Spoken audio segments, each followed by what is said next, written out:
Ian Bayek, it's me, Ian, and in today's video I'm going to discuss this. It's my review of the film The Hunger from 1983, and it's a film again that I do have quite a lot of love and passion for. I remember straight away going to see this on release. I think one of there were two attractions for me on release. David Bowie, I was a big Bowie fan, still am, and the actress Catherine Deneuve. She was one of the real attractions of this film. The whole film was just, the whole concept was absolutely wonderful. And I think, if you haven't seen this film, it is well worth going along, getting hold of it, getting a copy and watching it, because it really is a good film, really good. It's directed by Tony Scott. Now, Tony Scott, well, what can you say? People, well, know him for director of the original Top Gun. There's films like True Romance. Actually, it's funny because both of those films are quite sort of current. The releases at the moment. True Romance has been re-released on physical media, and Top Gun, of course, with Top Gun Maverick. So that's interesting. I haven't got my James Bond connection yet. I'm still trying to think of one, but I haven't found one yet. I'm sure there might be one, but I haven't come up with it. Anyhow, what can I say? The film basically is described as an erotic horror vampire film. And I think, yeah, it's got that erotic feel, definitely. There's a particular scenes in the film which would definitely have that influence. I mean, what is so good about this film is how beautifully it's filmed. Tony Scott here he's almost following the sort of European classical art cinema view of the way he films it. It's beautiful. There's so many scenes where you can see, even with the soundtrack, there's a classical influence in that, and it resonates throughout the film. His whole style it's so wonderful to see.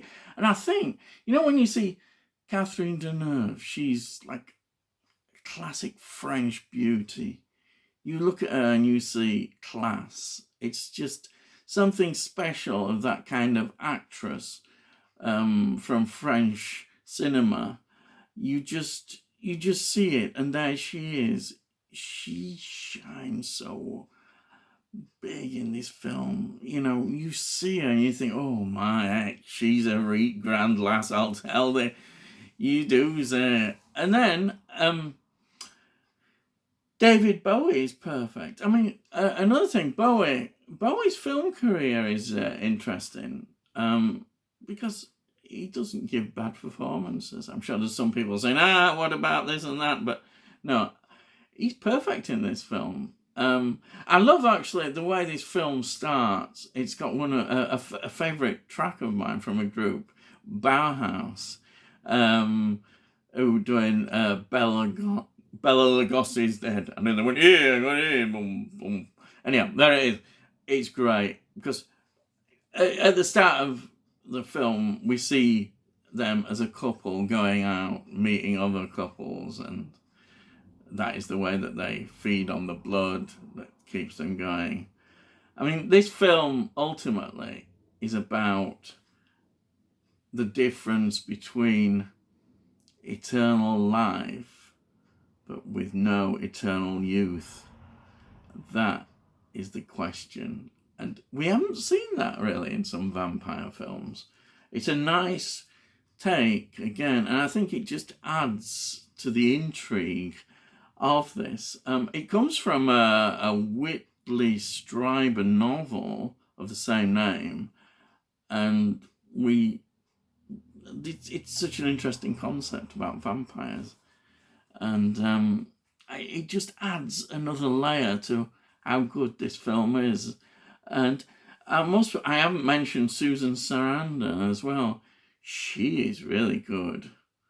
She plays the doctor who's researching into sleep and aging, and she's involved when David Bowie's character John, he realizes that he needs help because he is aging, and I don't think if they fully understood this when he got into the situation, because he goes back to the 18th century France, that this issue would come up, that he would start aging, and it's a sort of tragic situation. We get a lot of flashbacks because it goes right back to the ancient Egyptians.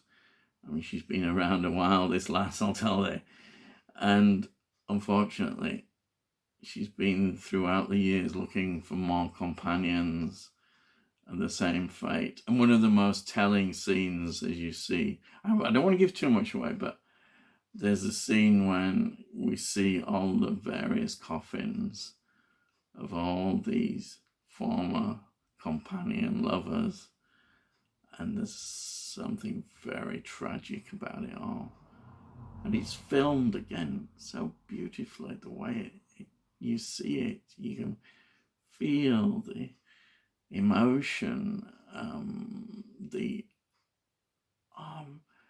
also loneliness. You feel that loneliness. She's all these years. She needs a companion, and then of course Susan Sarandon's character comes into her life, and it gets very interesting then. Very interesting.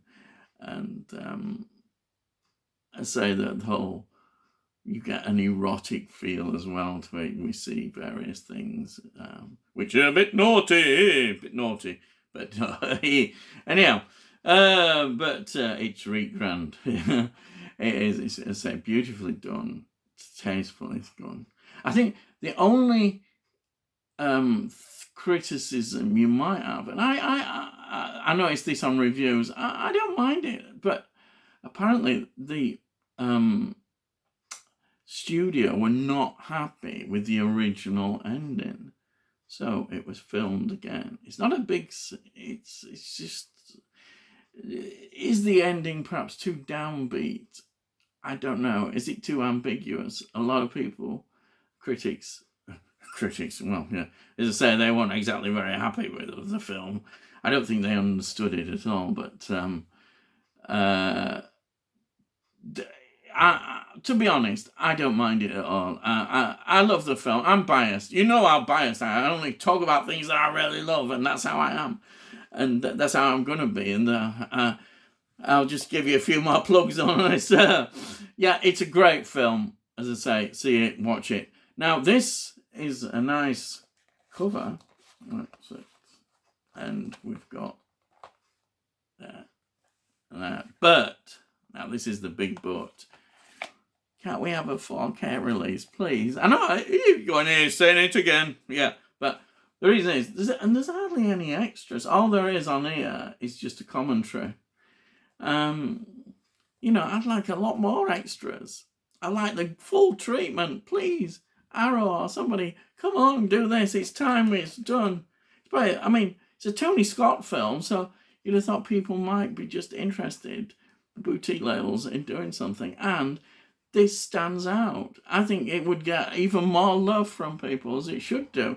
I mean, it does get more love now. I mean, in retrospect, it's recognised now how beautiful the cinematography is. What an absolute treat it is. I mean, what can you fault about it? The acting's great. If you like a bit of gore, there's a nice bit of gore in there. But again, the gore is done in this very sort of poetic almost way. It's just, I don't know how to describe it. It's classical. I think that's a good word, classical almost. It's just beautiful. It's like a poem that, I know I sound there, it's going over the top there, I'll tell thee. I don't know. You see it and enjoy it. I'm sure you would if you appreciate it. If you get bored with it or if you don't understand it, well, I don't know what to say, but there we are. This is just something that is well worth watching, well worth having a look at.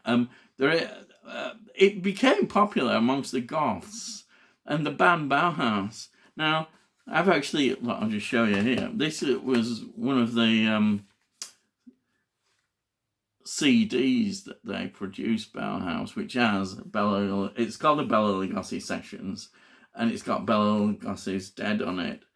And I absolutely love this. It's great. Very gothic. It's a CD EP, and I love it. What can I say? It's just another added dimension to the film.